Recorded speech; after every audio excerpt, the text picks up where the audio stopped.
naye basaba ne bannyabo maliriza enjiri ya leero ne bw'oba waakafuna akantu katono bwe kati eyatandika omulimu ogwo ali kusanyusiza ddala mu bujjuvu mu linnya lya Yesu. Agambe nti nga ntegeredde ddala nga kino ntegeredde ddala kino nkiwulira mu mutima gwange ng'oyo yatandika omulimu omulungi mu mmwe olw'omukaaga lumaakinge.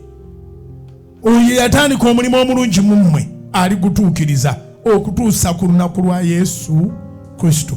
Kristo tajja kusanga nga tuli baavu. Mu kuseekimu kwaffe tukoze midiya ezisinga ate tukyayongera ozikola. Twazimba ekkanisa eyo etaliko bisenge.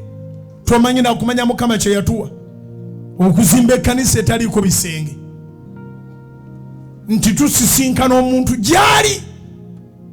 Abantu baali bayingira bano ku Sunday nga abaana ba Soloti babajjako interviews naye nga buli ayingira ayina obujulizi, buli ayingira obujulizi, buli ayingira obujulizi. Abawona kansa, abawona sukaali, abawona pressure, abawona obwavu, abali bagenda okwetta. Eyatandika omulimu ogwo agenda kugutuukiriza. Eyatandika omulimu omulungi ogwo agenda kugutuukiriza.